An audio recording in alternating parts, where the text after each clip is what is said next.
Okay, so first we discussed on matrices. What is matrix? Matrix क्या है? ठीक, तो मैट्रिक्स एक्चुअल में है क्या? It is a rectangular arrangement. एक कैसा है? Rectangular arrangement of numbers. When we discussed on number, then we think about the real numbers and complex number. Real और कॉम्प्लेक्स नंबर में सभी टाइप के नंबर्स जो है एग्जिस्ट हो जाते हैं. ठीक, तो जो मैट्रिक्स है it is a rectangular arrangement of numbers. It is not only the arrangement of number but also the arrangement of functions. जैसे आपने प्रीवियस क्लास में जब पढ़ा होगा तो आपने मैट्रिक्स में देखा होगा कि हम नंबर्स से तो डील करते ही थे और फंक्शंस भी हमको दे देता था.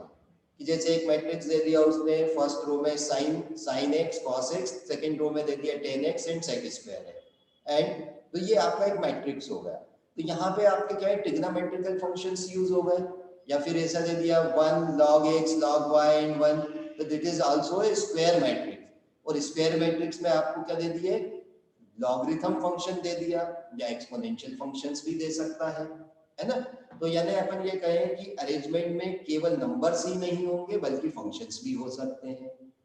देन फिर अपन कंसीडर करें कि इन नंबर्स को या इन फंक्शन को किस टाइप से अरेंज किया जाता था.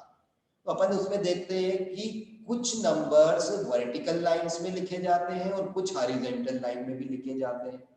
मींस जो अरेंजमेंट है उस नंबर्स का अरेंजमेंट कैसा होता है? In horizontal line and vertical line. और देन इन सब नंबर्स को या फंक्शंस को जो आपने हॉरिजॉन्टल और वर्टिकल फॉर्म में अरेंज किए हैं, हम क्या करते हैं? एक ब्रैकेट्स में उसको क्लोज कर देते हैं. ब्रैकेट्स भी आपने देखा होगा डिफरेंट टाइप्स के यूज होते हैं, है ना. तो इस तरीके से जब ये पूरा अरेंजमेंट जो हमारा बनता है किसी एक ब्रैकेट के अंदर क्लोज कर देते हैं हम नंबर्स को या फंक्शंस को कुछ पर्टिकुलर हॉरिजॉन्टल लाइन और वर्टिकल लाइंस में. तो इस पूरे अरेंजमेंट को हम क्या कह देते हैं? मैट्रिक्स कह देते हैं. It is called matrix. वही अपन ने यहाँ पे डेफिनेशन में लिखा है. देखिए क्या है definition? Matrix, a metric is a rectangular arrangement of m cross n numbers. M cross n numbers, and the numbers are real or complex. जैसा भी मैंने आपको डिस्कस किया कि जो नंबर्स होंगे वो रियल नंबर्स भी हो सकते हैं, कॉम्प्लेक्स नंबर्स भी हो सकते हैं. और functions, it may B functions. ठीक है, रियल कॉम्प्लेक्स नंबर तो हो ही सकता है, इसके अलावा वो कोई फंक्शन भी हो सकता है. And arrange in a row. Arrange in a row. Row हम किसको कह रहे हैं? जो आपकी हॉरिजॉन्टल लाइन में एलिमेंट्स आ रहे हैं उसको हमने क्या कहा? रो. ठीक है, all those elements arranged in horizontal line, then that horizontal line is called row. And n columns. ठीक है, जो आपने नंबर से रियल नंबर या कॉम्प्लेक्स नंबर या फिर फंक्शन था इसको अरेंज किसमें किया? इन m rows. rows means horizontal line and n columns. ठीक है, columns means the elements lies in vertical lines. जो एलिमेंट वर्टिकल लाइन को लाइज कर रहे हैं वो पूरा जो आपके एलिमेंट्स जहां होंगे उसको हम क्या कहेंगे? That is called column. And these numbers known as element और इंट्रीज. और जब ये सारे नंबर्स अपन ने लिखे हैं तो इन नंबर को भी हमने क्या नाम दिया है? These are called elements of matrix या फिर entries of matrix, right? Or entries are enclosed in a bracket. फिर अपन क्या करते हैं? इन सब नंबर्स वगैरह को या फंक्शंस को ब्रैकेट में क्लोज करते हैं. तो ब्रैकेट आप ये वाला यूज करते हैं. ठीक है, ये वाला ब्रैकेट भी यूज किया जाता है. या फिर डबल लाइन ब्रैकेट्स भी आप यूज करते हैं। तो ये सारे नंबर्स को, पूरे सिस्टम को आपने किस में अरेंज कर दिया? ब्रैकेट्स में। The order of such a matrix is known as m cross n। ठीक है, तो ये जो अपना पूरा सिस्टम बना, इसको आपने कह दिया मैट्रिक्स, और इस मैट्रिक्स का ऑर्डर क्या होगा? m cross n। ठीक है, the order of this matrix is known as m cross n and is said to be a rectangular matrix, क्योंकि यहाँ पे m और n दोनों इक्वल नहीं है।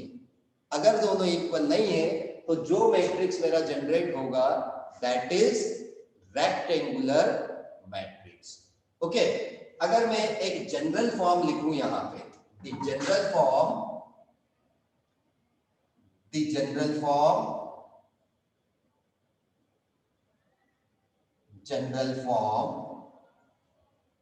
of m cross n matrix.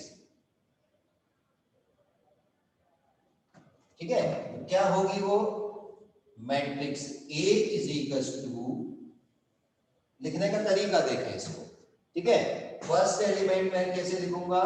A11, A12, A13 up to dash A1n,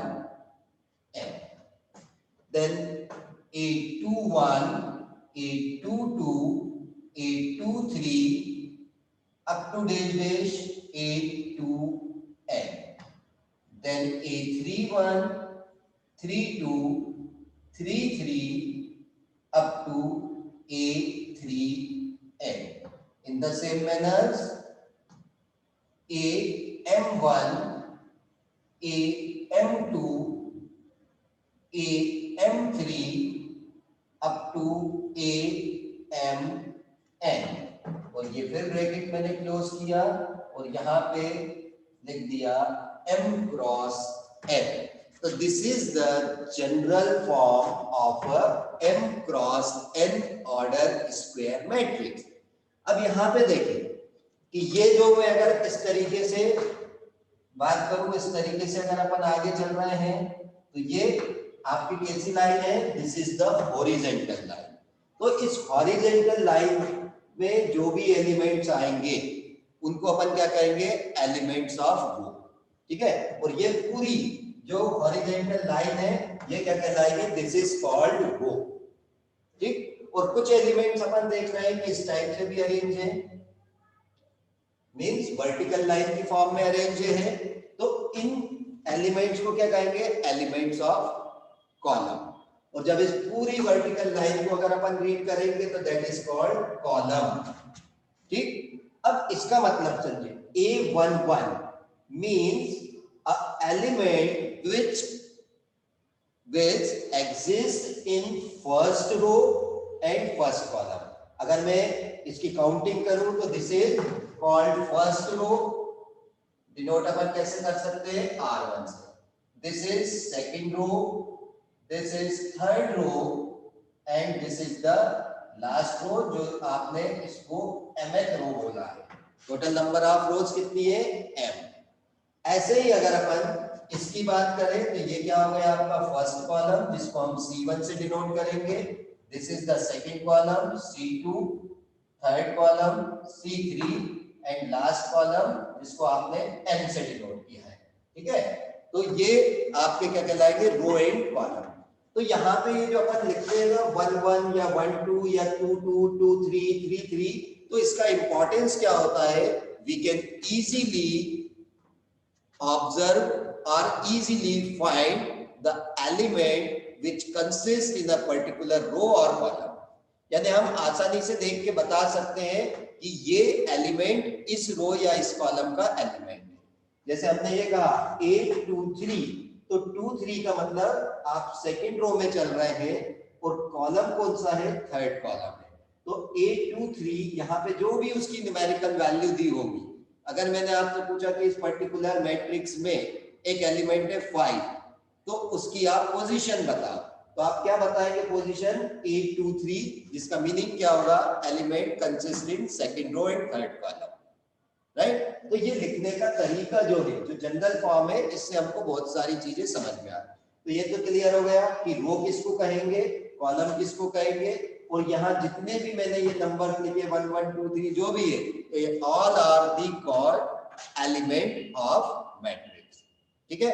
और number of रोज कितनी थी, m, और नंबर ऑफ कॉलम्स कितने थे, n। तो इन दोनों को जब m क्रॉस n की फॉर्म में लिखा जाएगा तो that is called the order of matrix. और जो ऑर्डर ऑफ मैट्रिक्स है, इसी के बेस पे अगर अपन देखें m और n इक्वल हो जाते हैं तो मैट्रिक्स का टाइप बदल जाएगा। ये मैट्रिक्स रेक्टेंगुलर ना होके क्या बन जाएगा, स्क्वायर मैट्रिक्स बन जाएगा। ठीक है। तो कहने का मतलब ये है कि जो आपने डिफरेंट टाइप्स ऑफ मैट्रिक्स पढ़े होंगे, तो जो टाइप्स ऑफ मैट्रिक्स है बेसिकली कैटेगराइज किसके बेस पे होता है, एक तो जो रो और कॉलम है उनके बीच के रिलेशन पे। If the row and columns are unequal then matrix is rectangular, if they are equal then matrix is square matrix.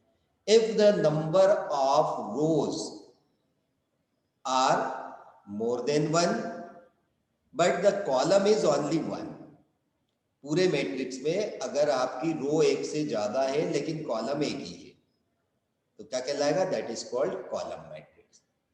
और इसका जस्ट अपोजिट, अगर आपके कॉलम एक से ज्यादा है लेकिन रो केवल एक ही बन रही है तो वो क्या कहलाएगा, आपका रो मैट्रिक्स। तो ये क्लासिफिकेशन किसके बेस पे हो गया, m और n के रिलेशन के बीच पे जो रिलेशन था उसके बेस पे हो गया।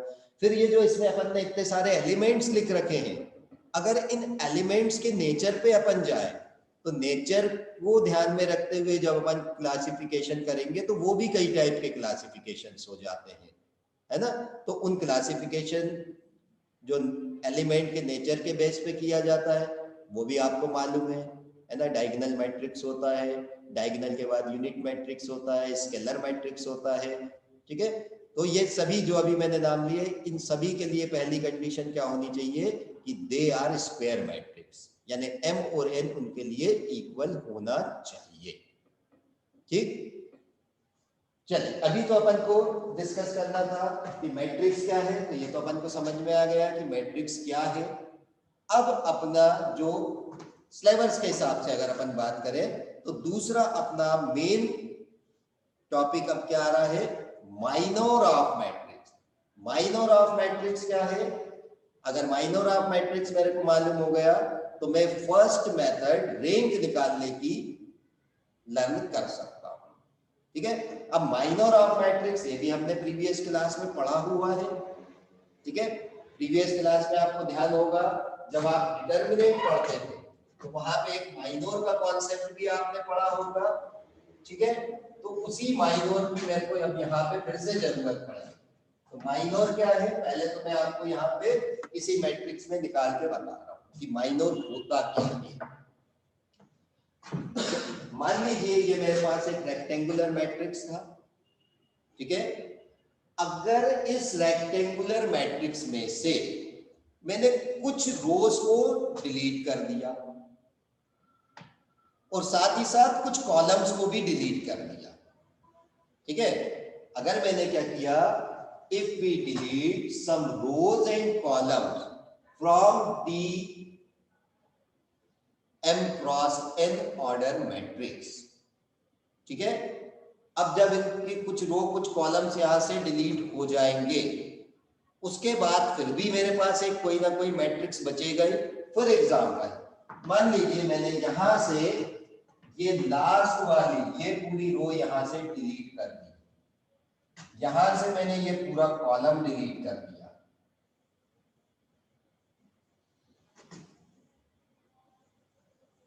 ओके। जब मैंने यहां से certain rows and certain columns delete कर दिए तो आप देखें आपके पास फिर से एक ये मैट्रिक्स बच गया। ठीक है ना। और ये मैट्रिक्स कैसा बचा, जिसमें 3 रोज है 3 कॉलम्स है, यानी एक स्क्वायर मैट्रिक्स आपके पास बच जाता है।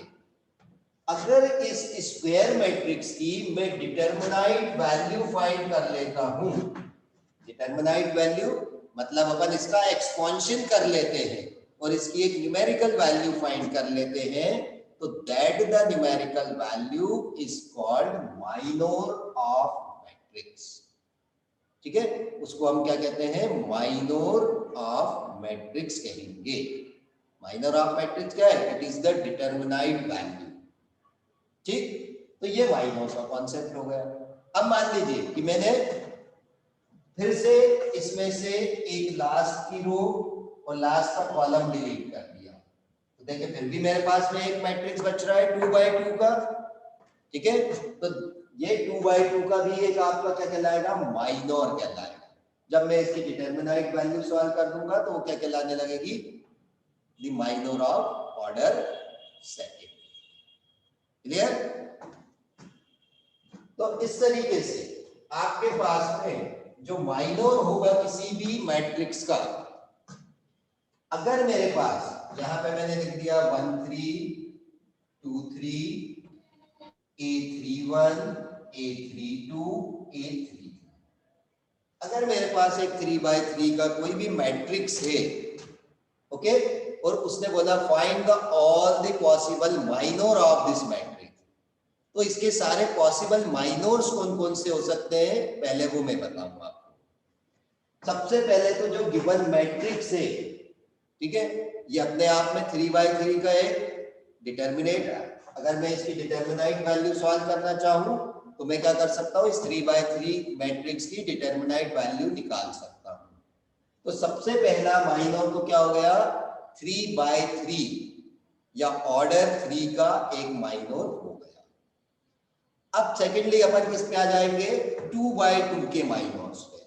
जब 2x2 के माइनर्स की अगर हम बात करेंगे तो हर एक एलिमेंट के लिए एक माइनर पॉसिबल होता है, यानी इस एलिमेंट के करस्पॉन्डिंग भी माइनर निकल सकता है, इसके करस्पॉन्डिंग भी निकलेगा, इसके भी। तो यहाँ पे टोटल कितने एलिमेंट है, 9 एलिमेंट्स हैं। तो 3x3 मैट्रिक्स के हम 9 माइनर्स फाइंड कर सकते हैं। अब क्योंकि कैसे, तो आपने जब कहा कि इस एलिमेंट का माइनर मेरे को चाहिए, तो आप क्या करोगे, ये पर्टिकुलर रो और ये पर्टिकुलर कॉलम को यहां से डिलीट कर दोगे, तो आपके पास बचेगा क्या, ये वाला पार्ट A2 2 2 3 3 2 3 3। तो ये क्या हो गया, 2x2 का माइनर हो गया। फिर अगर आपको A12 का माइनर चाहिए तो आप फर्स्ट रो और सेकंड कॉलम को डिलीट कर देंगे। तो आपके पास देखें, ये जो स्क्वायर ब्रैकेट में मैं ये 4 एलिमेंट दिखा रहा हूं, ये चारों एलिमेंट्स मिलके क्या दे देंगे, एक 2x2 का फिर से मैट्रिक्स दे देंगे। तो that is also the minor. फिर आपको ये वाले एलिमेंट्स के लिए चाहिए था, तो आप ये वाली रो और लास्ट कॉलम को डिलीट करेंगे, तो आपके पास 1 2 3 4 ये 4 एलिमेंट मिलके आपको एक 2x2 का माइनर दे देंगे। ठीक है, इसी तरीके से अपन बाकी एलिमेंट्स के लिए भी माइनर फाइंड कर सकते हैं। राइट, तो माइनर का कॉन्सेप्ट समझ में आया। तो माइनर क्या है, a minor, let capital A be a matrix, और मैट्रिक्स कैसा होगा, it may be square matrix और रेक्टेंगुलर, दोनों हो सकते हैं। स्क्वायर मैट्रिक्स भी हो सकता है, रेक्टेंगुलर मैट्रिक्स भी हो सकता है।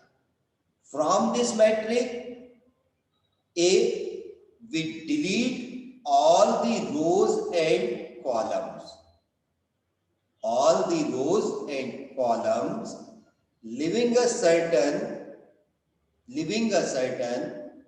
कोई भी नाम दे दिया मैंने, मान लीजिए PQR जो भी देना है, living a certain P columns and P rows।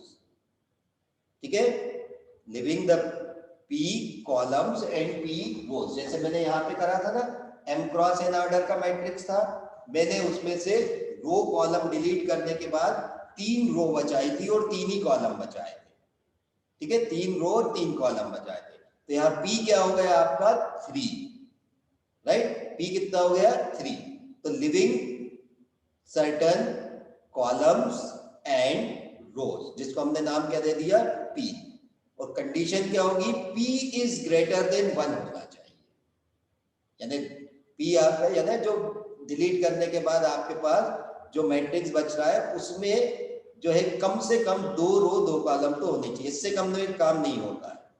ठीक है, कम से कम 2 रो और 2 कॉलम, इससे ज्यादा भी हो सकते हैं।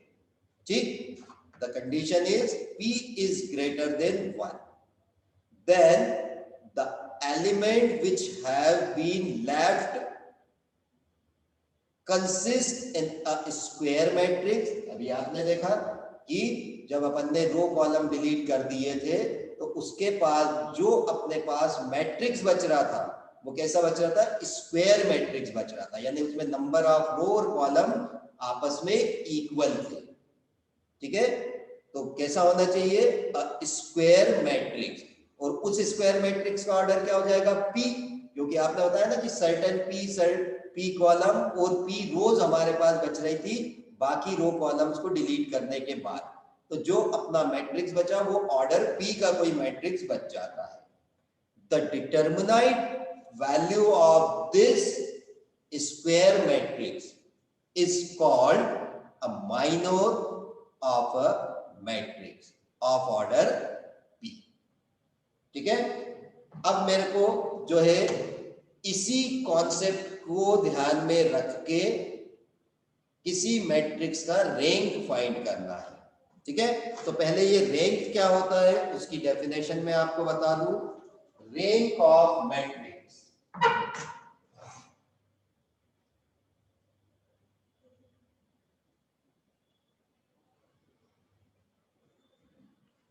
the rank of matrix, let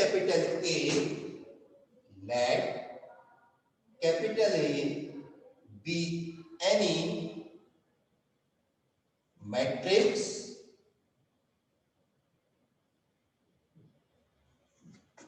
a number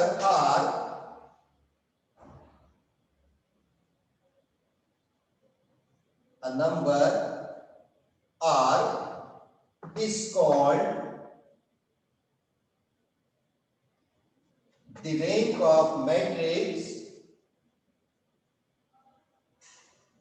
the rank of matrix is called the rank of matrix A if number 1 there is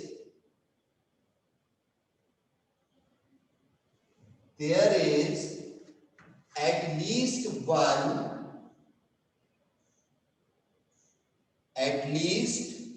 one minor of A of order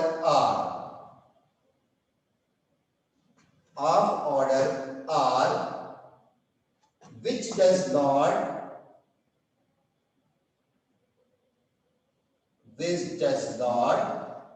vanishes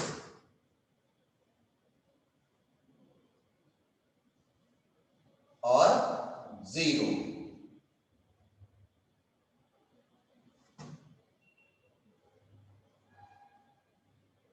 does not vanishes or 0। And the second condition, every minor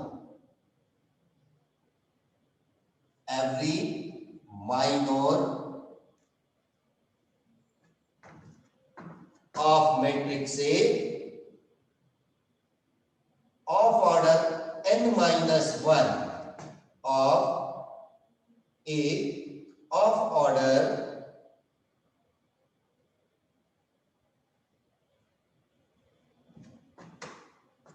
n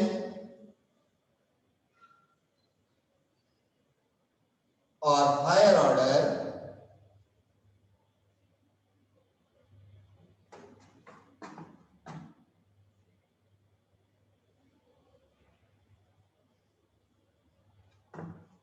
vanishes।